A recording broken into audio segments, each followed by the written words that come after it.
Newly appointed Meghalaya Congress President Vincent Pala officially took charge as the state party president in the presence of AICC Meghalaya in charge Manish Chatrat, state party leaders and workers at the State Convention Centre on a Saturday. Earlier on the 25th of August, the AICC had appointed the MP from Shillong, Vincent Pala, as the new MPCC president. A former union minister and a three-time MP from Shillong, Pala succeeds Dr. Celestine Lyngdoh, who had been holding the post since January 2018. And speaking at his official takeover ceremony, Pala informed that his main duty as the president will be to unite the party and conduct a massive enrollment across the state to increase the party's popularity. My main job ahead is how to unite the party, number one, and number two, how to do a big enrollment in the party so that every nook and corner of the village of the state will know about the Congress. So that is a big task ahead of us. We need to train our people. We need to, give them the sentiments. We need to tell them that we have hopes.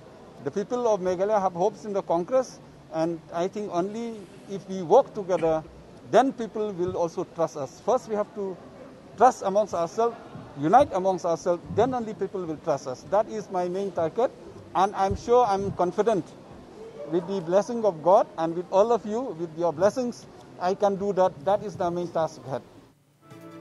And addressing the absence of prominent party leaders at the function, including former Chief Minister Mukul Sangma and other senior leaders from Garo Hills, Pala said that he will soon meet Sangma and added that there are no differences between the two leaders, as many people suspect.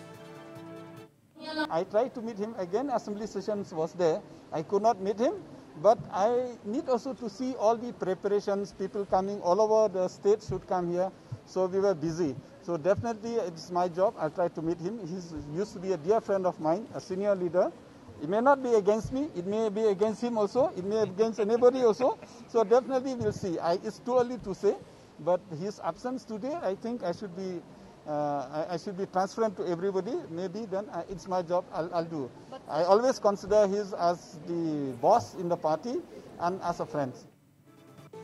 And meanwhile, responding to a query on how big a threat the NPP would prove to be in the upcoming assembly elections in 2023, Pala assured that even though the NPP has more MLAs, the Congress has more voters. NPP is in the ruling as of now. There is no doubt that if you look at the MLAs, NPP is more than the Congress. But if you look at the percentage of people voted, Congress is almost double than NPP. And to say that NPP mighty, I don't agree with it. NPP may have more MLAs at that time, but the Congress has more voters. So it doesn't depend on your MLAs alone. It depends on the voters. So I think this time we'll multiply more our voters. Last time we got almost 35%. NPP got only 17.6%. UDP got 17.6%. Even combined both of them, Congress will still have more than them. So I don't think that there's much challenge. We'll definitely manage it.